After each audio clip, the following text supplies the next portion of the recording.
Mateo capítulo 9, ahí está en la pantalla. Y los primeros 8 versículos, hermanos, dice la Escritura: entonces, entrando Jesús en la barca, pasó al otro lado y vino a su ciudad.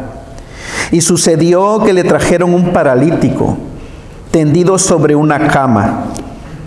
Y al ver a Jesús la fe de ellos, dijo al paralítico: ten ánimo, hijo, tus pecados te son perdonados. Entonces algunos de los escribas decían dentro de sí: este blasfema. Y conociendo Jesús los pensamientos de ellos, dijo: ¿por qué pensáis mal en vuestros corazones? Porque, ¿qué es más fácil? ¿Decir los pecados te son perdonados o decir levántate y anda? Pues para que sepan que el Hijo del Hombre tiene autoridad en la tierra para perdonar pecados. Dice entonces al paralítico: levántate, toma tu cama y vete a tu casa. Entonces él se levantó y se fue a su casa. Y la gente, al verlo, se maravilló y glorificó a Dios y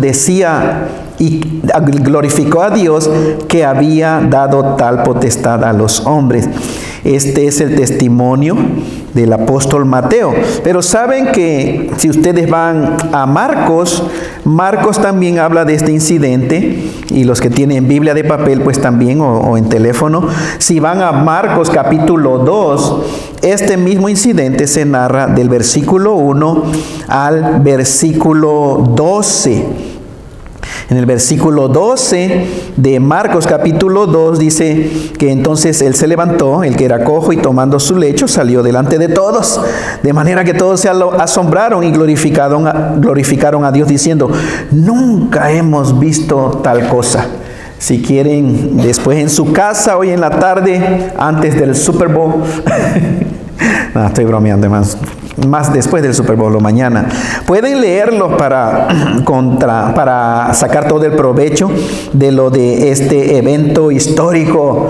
Hace 2000 años más o menos sucedió esto en la vida de nuestro Señor Jesucristo. Entonces vean, es un evento histórico en la vida de Cristo, y algo que vemos aquí es el asunto con respecto al pecado.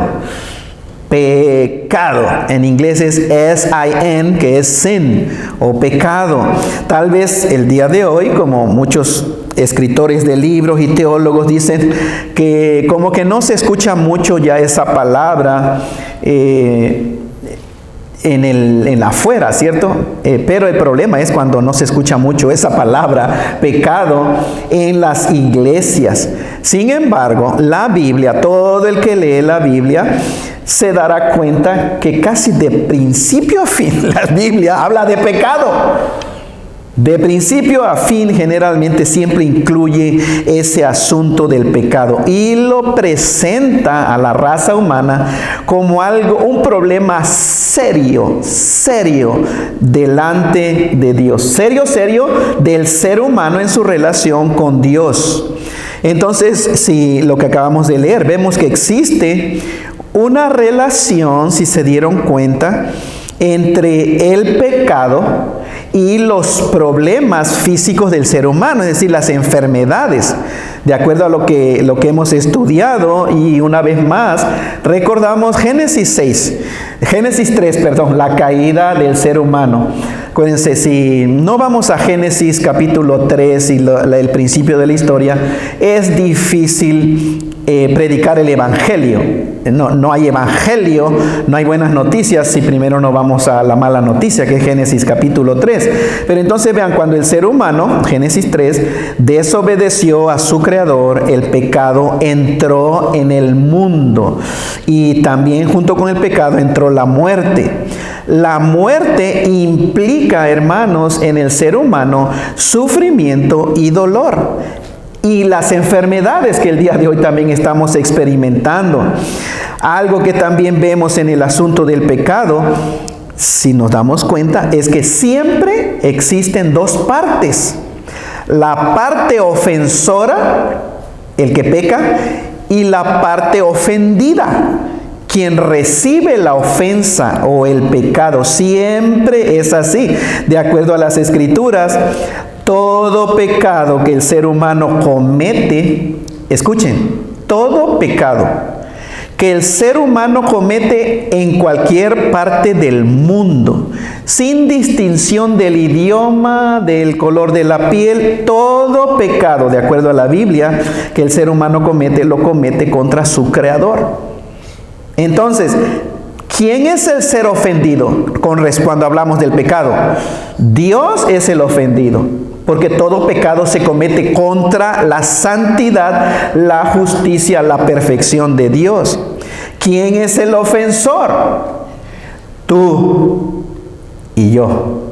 El ser humano es el ofensor. Y de aquí recuerden, de acuerdo a la Biblia, nadie se escapa. Si hay una gotita dentro de ti que dices, yo no soy tan malo como, es difícil tu salvación. Imposible tu salvación. Para que el ser humano sea salvo, tienes que aceptar la verdad. Y la verdad la dice Dios. Y Dios dice, por cuanto todos pecaron y están destituidos de la gloria de Dios. Y también dice, la paga del pecado es muerte. Ahora, ¿qué es pecado? Si hablamos del pecado, aquí, ¿qué es el pecado? De acuerdo a la Biblia, porque es la verdad. La palabra de Dios es la verdad. ¿Puede la sociedad darle otra definición al pecado? Pero nos importa un cacahuate lo que la sociedad o cómo la sociedad define el pecado. Cierto que le dé su definición, pero la gente, el Hijo de Dios que cree en la Escritura, necesitamos ir a la Biblia, a las Escrituras, para entender bien la definición de términos. Porque da terror, mis hermanos, el día de hoy, ver cómo la sociedad está cambiando la definición de las palabras. Y entonces, si algo que Dios llama malo, le dan una definición el mundo, entonces puede, para la gente incauta e ignorante de la verdad, lo va a tomar como bueno. Pero entonces, ¿qué es el pecado delante de Dios? Bueno, en el texto original, en el Nuevo Testamento, es de una raíz que literalmente significa errar al blanco. Errar al blanco, es decir, no darle al bullseye, es decir, ¿cómo se llama? El target. No, bueno, ese es inglés, ¿no? Target, pero es al tiro al blanco, no sé, al mero centro. Cuando no se le atina, eso es la esencia de la palabra pecado o del verbo pecar. No darle al blanco. Ahora, ¿cuál es el blanco cuando estamos hablando de pecado? El blanco es la voluntad santa, justa y perfecta del Dios que creó al ser humano.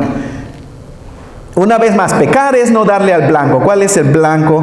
Es la voluntad santa, justa, perfecta del Dios que creó al ser humano. Eso es pecado. Cada vez que el ser humano hace algo, ya sea de palabra, pensamiento o de hecho, palabra, pensamiento o hecho, y no le da al blanco de la voluntad de Dios, ese ser humano, quien quiera que sea, está pecando contra su Creador. Quien quiera que sea. No importa el título que tenga. No importa título académico ni título de religioso. No importa, hermanos. Ese ser humano, cada vez que por acción, pensamiento o palabra no le da el blanco de la santa y perfecta voluntad de Dios, ese ser humano está cometiendo pecado. Y es muy importante notar que se puede errar a la voluntad de Dios de dos maneras: por comisión y por omisión. No se trata, el ser humano no yerra al blanco de la voluntad de Dios solamente por hacer cosas malas, sino por omitir hacer lo bueno. La paga de ese pecado es la muerte. De manera que, si estamos entendiendo, es que si Dios te indica en tu corazón que hagas algo en ese momento, algo bueno, y no lo haces, es delante de Dios lo mismo como hacer algo malo que Dios prohíbe. Y la paga del pecado, de acuerdo a la Biblia, es la muerte. buenas noticias, hermano. Esto no es buenas noticias. De manera que lo que estoy hablando no es buenas noticias. Eso es malas noticias. El Evangelio significa buenas noticias. Aun cuando estamos leyendo la sección de la Biblia que se conoce como Nuevo Testamento, esto no es el Evangelio de Cristo Jesús. Lo que estoy hablando es es verdad de la palabra de Dios para que el ser humano pueda experimentar las buenas noticias de salvación que están en el Evangelio. Pero entonces vean, de acuerdo a la Biblia, la paga del pecado es muerte, separación de Dios, condenación eterna. No vas a ir al cielo, la paga del pecado. De manera que si tú o yo o alguno de nosotros hemos pecado por comisión o por omisión, de acción, de palabra o de pensamiento, es garantizado de que vamos al infierno. Eso se queda, ¡wow! ¿Cierto? Como decir, pero entonces, eso es lo que Cristo quería que la gente entendiera, que aparte de Él no hay esperanza. Dentro y en lo profundo del corazón del ser humano, existe algo que llamamos conciencia. El ser humano tiene conciencia y ese es un regalo de Dios. Dios le regaló al ser humano eso que se llama conciencia. La conciencia o nos acusa de pecado o nos defiende, nos hace sentir esto que hice es algo bueno, una buena acción.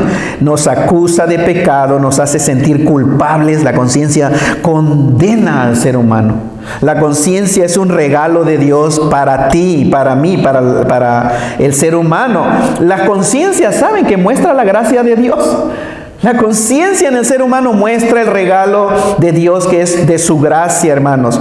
Pero el problema está en que el ser humano no quiere hacer caso a su conciencia. En muchas ocasiones el ser humano no quiere hacer caso a su conciencia. De manera que hay pecados que comete el ser humano que la conciencia, desde el principio en que se concibe en la mente, la conciencia te dice no, esto está mal, no lo hagas, pero el ser humano manda a volar su conciencia y trata de ignorarla o trata de callarla de muchas maneras y sigue haciendo lo que la conciencia le dice no lo hagas. Entonces, gracias a Dios que existe el perdón. Y eso es lo que vemos el día de hoy. Si Dios, el ofendido, escoge perdonar al ofensor, al ser humano, entonces hay esperanza. Bien, volviendo al texto de lo que estamos viendo, hermanos, vean, Jesucristo nació y vivió en Jerusalén en un tiempo cuando el judaísmo, o sea, la religión judía, estaba muy lejos de lo que Dios deseaba de su pueblo Israel. Era un desastre, hubo crisis en el temor de Dios en aquel tiempo con respecto a la promesa del Mesías, del Salvador que iba a venir. El día de hoy también podemos ver tanto desastre y barbaridad que se predica a nombre de Cristo Jesús. Cosas que yo no sé qué tan ustedes investigan acerca del Evangelio o mensajes del Evangelio. YouTube es un ejemplo, hermano. Vayan. Uno no puede creer. Uno no, simplemente a cosas que te dan risa escuchar, pero que se están predicando como el Evangelio de Jesucristo, y son gente que tiene la Biblia y que usa la Biblia y dice, menciona el nombre de Jesucristo. Bueno, cuando Jesucristo vino en ese tiempo, los líderes espirituales se habían convertido en personas legalistas. Hermanos, sin misericordia al prójimo, sin compasión al necesitado, viuda, huérfano, al enfermo, etcétera. Yo no sé cuántos están o han visto o están viendo la serie The Chosen. Alguien levante la mano, me interesa saber, hermano. Nadie, no ha habido The Chosen. Bueno, me parece que lo hicieron los mormones. Su servidor tiene PureFlix y por eso siempre les animo. Si tienen Netflix y no tienen PureFlix, son unos pecadores ustedes. Les animo, hermano. PureFlix es lo mismo, menos de $9 al mes. Pero está una serie que se llama The Chosen o El Escogido. Y me parece que es de los mormones. No estoy bien 100% seguro. Pero algo que me gusta es que pinta el ambiente de una manera muy buena. Pinta el ambiente de lo que se vivía en tiempos cuando Jesucristo empezó su ministerio. Y pinta pues la pobreza, había dolor, había sufrimiento, injusticias, etcétera. Y esta serie también trata de pintar lo que sucedía con los líderes religiosos del judaísmo cuando supuestamente ministraban a los judíos. ¿Y cuántos judíos, pues, sabes, quedaban peor tal vez? Tal vez el asunto del pecado. Y tenían una carga, no solamente quedaban desilusionada la gente, sino que además en muchas ocasiones quedaban con el sentido de que no había esperanza para ellos. Pensemos en la comunidad judía. Hermanos, ellos leían las Sagradas Escrituras, las Escrituras hebreas. Esta gente, esta comunidad creía en Dios. Esta gente conocía los 10 mandamientos. Pero la gente también tenía pecado.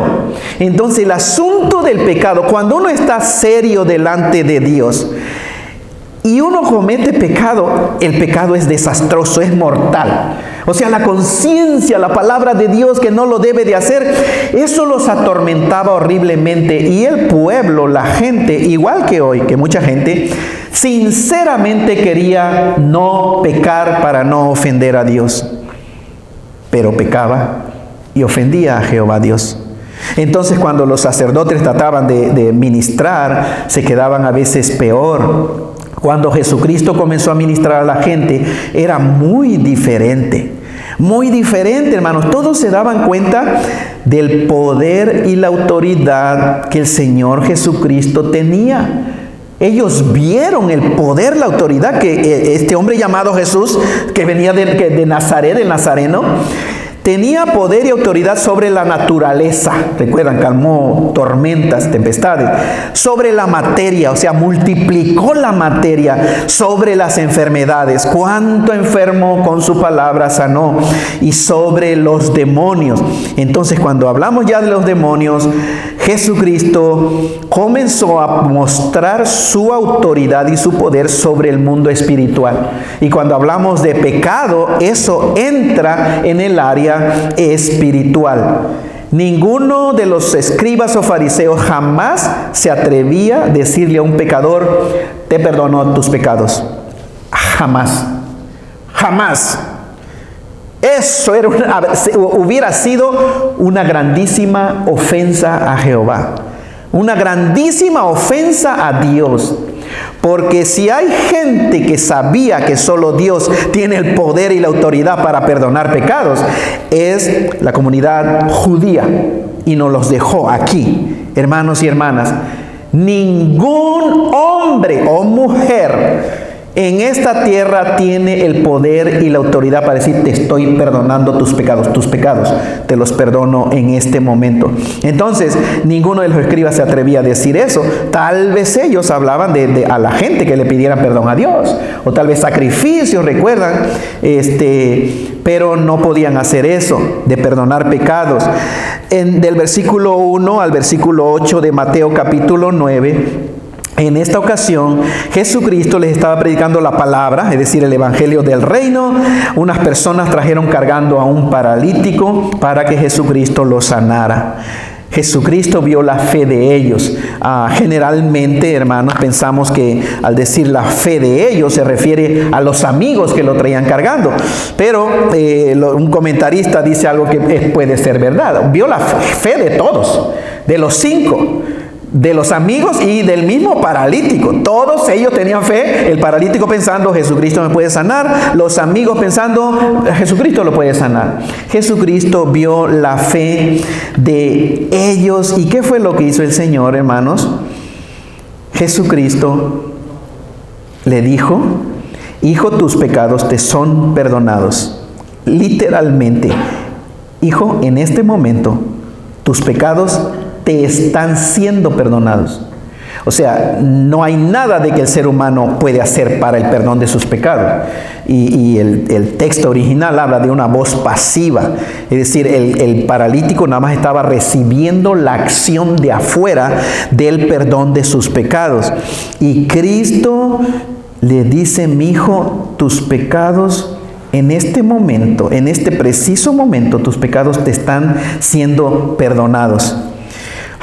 Ahora, para los líderes del judaísmo, conociendo las Sagradas Escrituras, lo mencioné hace rato, conociendo que las Escrituras enseñan acerca del perdón de pecados, ellos sabían que ningún ser humano tiene el poder ni la autoridad para perdonar pecados. Eso solamente le corresponde ¿a quién? Al ofendido. Y el ofendido es Dios. Todo pecado se comete contra la santidad de Dios. Ellos sabían que solo Dios tiene poder para perdonar pecados. Es blasfemia, o sea, una gran ofensa a Dios, a toda persona que se tome la autoridad de perdonar pecados a seres humanos. El que tal hace está tomando la posición de Dios, pues en realidad todo pecado se comete contra la santidad y justicia de Dios. Ahora, Jesucristo aquí en verdad perdonó pecados. En ese momento le perdonó los pecados a ese hombre que estaba paralítico. Y esto habla de su deidad, porque solamente Dios perdona pecados. Y Cristo en su esencia es Dios. Y Cristo, Dios, tiene la autoridad para perdonar pecados al ser humano. Dice el hermano Don Carson, cuando en su comentario de Mateo, Don Carson es miembro de Cross Life aquí en la iglesia, hermanos, hablando de lo que murmuraron los judíos, los fariseos, dice: lo que pensaban ellos era falsedad, era incredulidad y ceguera a lo que se estaba revelando ante sus ojos. Entonces vean, Jesucristo le perdonó pecados, pero ¿cómo habrían de saber estos líderes religiosos que estaban oyendo, que estaban viendo, y la demás gente, cómo sabrían que en verdad Jesucristo le estaba perdonando los pecados a ese hombre? ¿Cómo saberlo? Porque perdón de pecados es algo abstracto, ¿cierto? No es algo que se puede ver necesariamente. Los fariseos no le creyeron. No le creyeron absolutamente. Además, juzgaron que Jesucristo estaba cometiendo una blasfemia u ofensa ante Dios. Jesucristo, al ver lo que cavilaban en sus corazones, les preguntó que qué era más fácil. ¿Qué es más fácil? ¿Decirle al hombre que estaba paralítico, tus pecados te son perdonados? ¿O decirle a ese hombre, levántate y camina? Ahora, yo tengo esta Biblia, hermanos, Biblia de estudio de Ryrie, de Charles Ryrie, un gran teólogo también que editó, le puso las notas. Y mi Biblia dice que es más fácil decir, tus pecados te son perdonados. Es más fácil decir eso, ya que la validez de la declaración no puede ser comprobada tan fácilmente como si dijéramos levántate y anda, ¿cierto? Entonces el razonamiento o lo que entiende el hermano Ryrie es más fácil decir tus pecados te son perdonados. Cualquiera puede decir eso, pero decirle a una persona levántate, entonces a ver, la gente va a estar viendo, a ver si tiene la autoridad. Pero estudiando más detenidamente el texto, y hermanos, hay otros comentaristas también, parece ser que lo más difícil es decir tus pecados te son perdonados. No es lo más fácil, sino tus pecados te son perdonados es lo más difícil, ya que el perdón de pecados es algo que solo puede hacer Dios con su poder y con su autoridad, no un hombre. Entonces, este entendimiento es apoyado por otros comentaristas. Tengo una Biblia de estudio de la Reforma editada por R.C. Sproul, que también fue un gran teólogo que recientemente murió. Pero entonces vean, Jesucristo hizo lo más difícil, que solo es el poder de Dios y la autoridad de Dios. Lo más difícil es perdonar pecados. Jesucristo lo hizo. Y eso así lo entendían los fariseos. que eso era sumamente, le correspondía solamente a Dios. Eso es lo más difícil. Jesucristo lo hizo, pero como el perdón de pecados no podía observarse, entonces Jesucristo también hizo lo menos difícil. ¿Y qué fue lo menos difícil? Hacer andar al paralítico, para que ellos vieran también que Él en verdad había hecho lo más difícil, perdón de pecados. El hombre paralítico se levantó y se fue a su casa. No se dice más. No se dice más de este hombre paralítico, hermanos, de la relación, no se dice más, acerca de la relación de los fariseos tampoco, pero conociendo la dureza del corazón de los fariseos, no dudamos que simplemente no aceptaron el que Jesucristo en verdad tenía el poder para perdonar pecados. Jesucristo ahí claramente les mostró que Él había perdonado los pecados de ese hombre. Ahora, cuando, hermanos, las Escrituras declaran que Jesucristo perdonó todos nuestros pecados, cuidemos nuestro corazón de dudar del perdón de nuestros pecados. Satanás sabe que esto es verdad. Satanás sabe que en Cristo hay perdón de pecados. Sin embargo, Satanás tratará a como dé lugar de convencernos de que no ha sido perdonado todavía. O, ¿de verdad? ¿Tú crees que así de fácil es el perdón de pecados? De hecho, Satanás, hermanos, engaña al ser humano que hasta le dice, ¿tú crees que Dios te va a perdonar este pecado que acabas de cometer? Y la Escritura dice que cuando Cristo murió, nos perdonó todos los pecados, pasados, presentes y futuros. De manera que ese argumento, ese pensamiento, si ha pasado por tu mente, tú crees que Dios te puede perdonar este pecado que acabas de hacer, es falso. Porque Dios no te va a perdonar ese pecado que acabas de hacer. Eso no es bíblico, eso no es doctrina de la gracia de Dios. La doctrina de la gracia de Dios es que hace 2000 años, por medio del sacrificio, la muerte, el derramamiento de sangre del Hijo de Dios, Dios ya te perdonó todos y cada uno de tus pecados, de toda tu vida. Y entonces cuando hablamos aquí hay que tener cuidado, porque el enemigo puede decir, eso no puede ser. Tú piensas que así por así, Dios te perdonó todo lo malo que haces. No, eso no es verdad. Pero gracias a Dios tenemos este registro histórico inspirado por el mismo Dios que nos da la seguridad, la certeza que en verdad el hombre llamado Jesucristo, que vivió hace 2000 años aquí en el planeta Tierra, era y es el Hijo de Dios, que en verdad en Él, en Cristo Jesús, hay perdón de pecados. De manera que ahí tienen el paralítico, hermanos. ¿Qué nombre le pondrían al paralítico? Llena el blanco. ¿Cuál es el nombre? Mi hijo, y pónganle un nombre. ¿Cómo se llama ese paralítico? Alejandro. Correcto. Fanny. Roberto, ¿cierto? Mi hijo Roberto, tus pecados te están siendo perdonados. Entonces, ¿qué pecados atormentan tu vida? ¿Qué pecados atormentan tu vida? La realidad es Jesucristo. En Cristo Jesús ten ánimo, mi hijo. Ten ánimo. Con base a la obra de Cristo en la cruz, obviamente no vamos a decir esto es para nosotros el día de hoy. Y vamos a decir, pídele perdón a Dios y entonces Dios te va a perdonar. No, con base a la obra de la cruz que sucedió hace 2000 años, entonces yo le digo, hermano, tus pecados han sido perdonados. Hermana, tus pecados ya fueron perdonados. Recuerda que no permitas que el enemigo te esté atormentando. Lo hayas hecho consciente o inconscientemente, tus pecados Cristo Jesús los perdonó.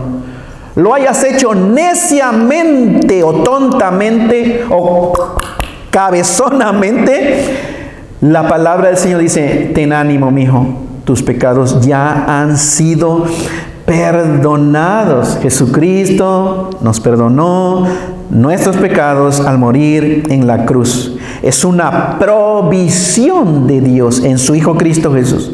Dios hizo esa provisión para que el ser humano que se arrepiente y recibe a Jesucristo, recibe y acepta el perdón de sus pecados. Pero solamente en Cristo Jesús, hermanos, el perdón de pecados no te da salvación. Y eso es muy importante entender. Sobre todo el día de hoy, en que en el cristianismo generalmente se habla como perdón de pecados equivalente a salvación. Bíblicamente, mis hermanos, perdón de pecados no es salvación. Perdón de pecados fue necesario para que hubiera en el ser humano verdadera salvación. La salvación es pasar de muerte espiritual a vida espiritual. Cristo murió y perdonó el pecado de la humanidad. Y eso no significa que la humanidad entera es salva. Eso sería una herejía que se llama universalismo. De que la muerte de Cristo perdonó todo, entonces todos van a ir a la presencia de Dios porque Cristo ya pagó por ellos. El perdón de pecados. Perdón de pecados no es salvación, hermanos. De manera que necesitamos entender que aun cuando Cristo murió para el perdón de nuestros pecados, eso no significa que tu relación ya está bien delante de Dios. No significa que no vas en camino a la condenación eterna. Perdón de pecados no es salvación. En Cristo hay perdón de pecados, pero Cristo no nada más te va a dar el perdón de pecados. Uno va a Cristo, por su vida, por su persona. No nada más voy, Señor, dame mi perdón de pecados. No, Señor, ven a mi vida, ven a mi corazón, Señor. Y la persona que así se arrepiente está recibiendo la provisión que Dios hizo hace 2000 años para cada ser humano. Entonces el ser humano necesita recibir a Jesucristo en su vida. Primero te arrepientes y confiesas a Jesucristo como el Hijo de Dios, el Salvador del mundo. Reconoces que Él murió por tus pecados y rindes tu vida entera a Él. Entonces la pregunta es, si tú has recibido el perdón de tus pecados que hay en Cristo Jesús, confío en el Señor que todos los que estamos aquí. Pero yo no sé, los que vayan a escuchar esto, o sea por YouTube o por Facebook, la pregunta es si ya has recibido tú a Cristo Jesús y con Él juntamente el perdón de tus pecados. Porque solamente en Cristo hay perdón de pecados. Tú recibes a Cristo como tu vida eterna, como la nueva vida, la vida que solamente procede de Dios. Cristo Jesús es la vida eterna, es la vida que solamente le corresponde a Dios y que desesperadamente la humanidad necesita. Y gracias al Señor, porque cuando te hablaron del Evangelio, esto es asumiendo que tú te arrepentiste, tú aceptaste a Cristo Jesús. Y si tú recuerdas, y esto es muy importante, hermano, si en aquel tiempo se te invitó a que recibieras el perdón de tus pecados y a ese llamamiento respondiste, necesitas corregirlo. Necesitas corregirlo, porque si tú saliste ese día de ese servicio o de ese lugar contento porque tus pecados habían sido perdonados, lo cual es correcto, pero no entendiste que recibiste una nueva vida, la vida resucitada de Cristo Jesús, entonces puede ser que toda tu vida cristiana nada más vas a estar contento porque ya eres perdonado y que cuando tú te mueras vas a ir a la presencia de Dios. Mientras